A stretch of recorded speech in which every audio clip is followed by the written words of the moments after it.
we're not going scripted. Okay, so, ready? Let's go kick it off. Me too, cheers.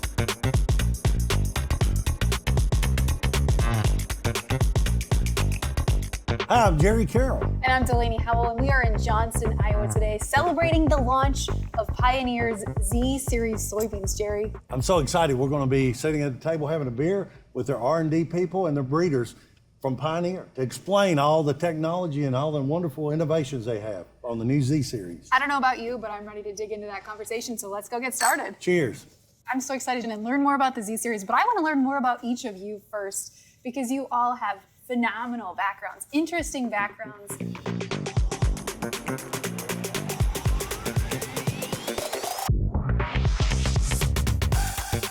So I grew up around farming, worked with my grandparents all the time, realized I wasn't going to be able to transition into farming, so I wanted to do the next best thing. And so I got into science, loved science, genetics, knew what I wanted to do pretty early. I just fell in love with the fact that I could create something that my grandfather would actually plant, and that just really resonated with me.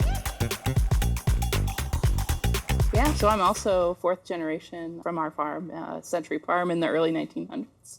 And grew up here in central Iowa on a row crop farm. My father and family still farm the land today. My passion is really around the processes and taking things from point A to point B. Grew up on a row crop corn soy farm. That really, that was my ultimate passion. I started shaping my interest, and it's planted the seed of, wanting to become a plant breeder.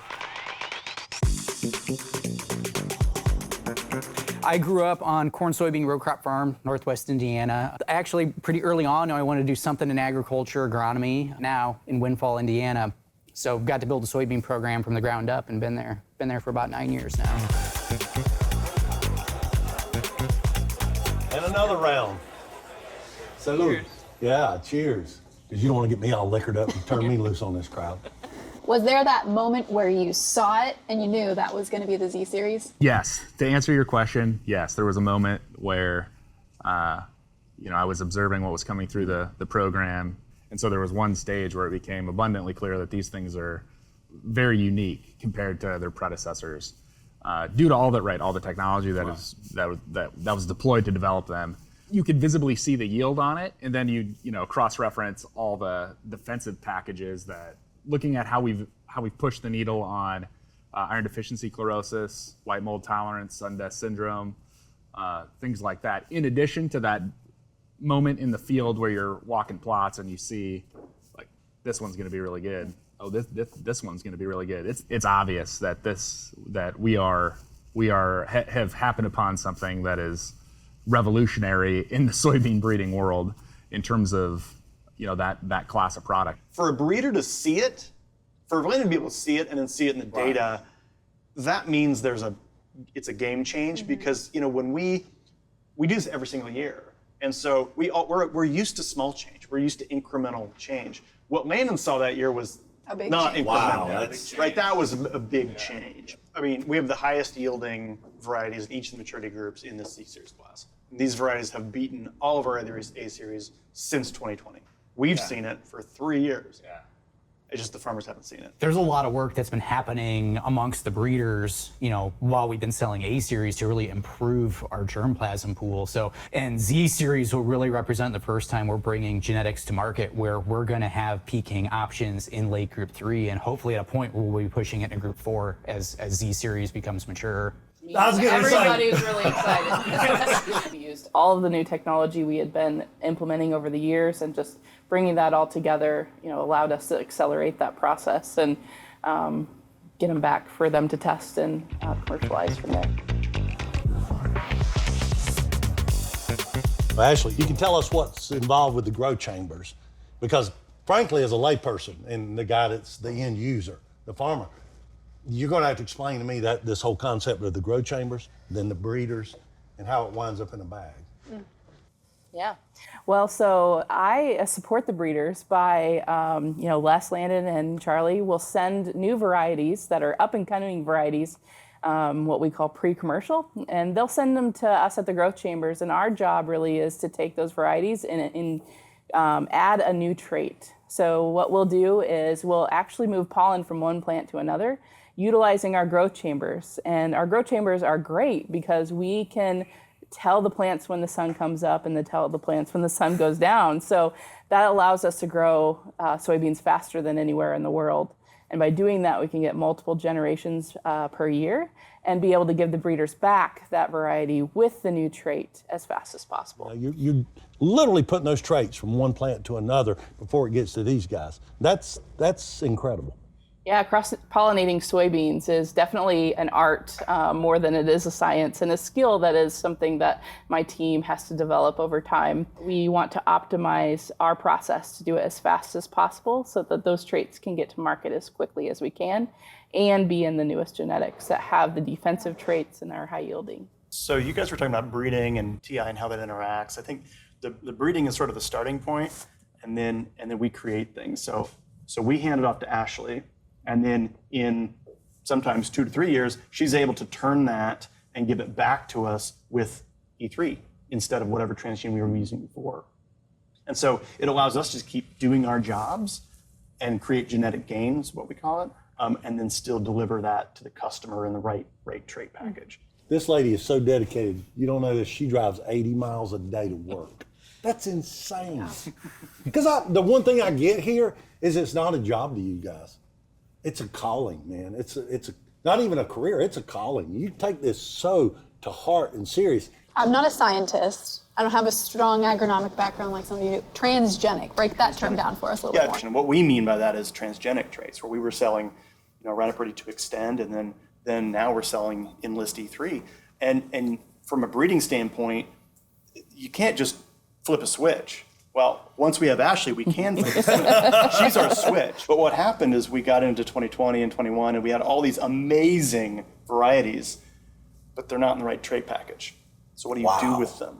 And so that's where TI comes in, and she's able to remove the wrong transgenes and insert the right ones. And now that's what this new series is. So it's all that pent-up genetic gain that we've had that we're really excited about. We've seen these for 3 years in testing. We know how good they are. Plant breeding is this very long science, right? It takes years. I've been in my career now for almost 9 years, and I'm just now starting to see the fruits of my labors. So, I can't be thinking about what the farmer needs now. We need to be forecasting what the farmer needs 5-10 years from now. And so we think about things like SCN. SCN and needing Peking resistance was already on the radar at that time. Farmers weren't making noise about it, but we knew we had to get ahead of it, because if we need products 10 years from now, we need to be doing that work today. So this is the pin-up technology. It is pin-up technology. Yeah, absolutely. And I think that's what's going to be great about the Z series is that we've been able to employ all of these technologies that we've developed over the past decade. Every dollar that we spend on enhancing technology is for the purpose of developing a better product. Right. It's got to make us better. It's got to enable us to be better breeders, enable us to develop better soybean products that our customers want. And so that's the culture that we have as breeders, as scientists, and that certainly flows through the entire organization in terms of innovation. And when the A series was released, or the T series, at that time it was cutting edge technology. Absolutely. How does the Z series move the needle even that much further now? The changes that have been implemented within the breeding programs have been, it's just tremendous in terms of the technology, how we've integrated drones, remote sensing technologies into the breeding program. So, maturity, iron deficiency sclerosis, Sundust syndrome, all these traits, these characteristics that we're actively, improving simultaneously. And so within the drone space, UAV space, it enables us to, within a very short amount of time, capture an incredible amount of data. So what would have once taken, a person to walk through a research location with 5,000 plots, would take a day or two. Wow. Now it takes, 20 minutes. It enables us to make better decisions. If you're using, the best data, ultimately the selection, the products that are coming out of the bottom end of the pipe are the best they can be. We've not only pushed that ceiling, but we've really brought that floor up through our breeding methods. we don't look for one-hit wonders. We look for stability and yield performance across a wide area. Well, we can't, and we don't really release anything that we're not confident in. Right, we're developing products that are resilient to a number of different environments. We aim to target the diversity of climate and environmental factors that are present across, a given maturity zone that that we develop products for. I think that's what sets the Pioneer brand apart. Yeah. Well, it's phenomenal. I was just talking with my father-in-law the other day, who farms in central Iowa. We were talking about which farming generation is going to see the most growth as far as technology goes. Was it his father, his grandfather? Is it his series or our generation? And so I think this Z series is really going to be a mark in history that says this really moved the needle forward for the genetics side of the business. There's two things you never want to scrimp on in farming, or two things in general in life you don't want to scrimp on: is seed and parachutes. I made you laugh. There you go. And I have purchased both, and I didn't want to scrimp on either one of them. Farms can't afford to make poor decisions about seed, and so if a customer is making decisions for a very large number of acres, they need things that we can offer, like stability, like these traits that actually make their decisions easier, right? It's 40 years ago, if you were only planting on a small number of acres and you made a mistake, it was a smaller mistake, right? Today, those mistakes are big.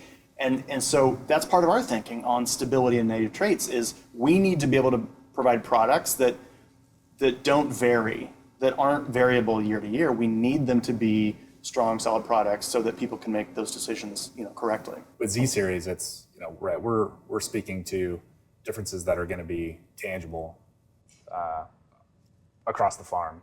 Because Les, you've been through a couple of different series rollouts now. The A series, I was going to think back a couple of years, but what was the adoption process like during that A series, and how do you think that's going to compare to adoption with the Z series? I think the adoption of the A series was more classical Pioneer rollout, which is you roll out a new variety and there's a lot of talk about it, but it just takes a lot of time for the farmers to see the difference. I think they are going to see it. They're going to see it on their yield monitor, and they're going to see a couple bushels in that field, and they're going to notice that. It's going to impact the bottom line, and they're going to move to Z series. So it sounds like you're pretty confident. By nature, I'm pretty conservative in making such statements, but if there ever was a class that is going to be tangibly different, it's this. I certainly am comfortable staking, my word on. It's not like a commodity. I saved one final question for you guys. It's probably the hardest question. Are you ready? If you could describe the Z series with just one word, what's that word to describe it? Am I allowed to curse? Is it going to be edited out? Yeah, well, you did ask a bunch of introverts to choose one thing, and they're all like, yeah, but that's a better word. Yeah. I'm just going to go with, it's going to be eye-popping. I was going to say raises the bar.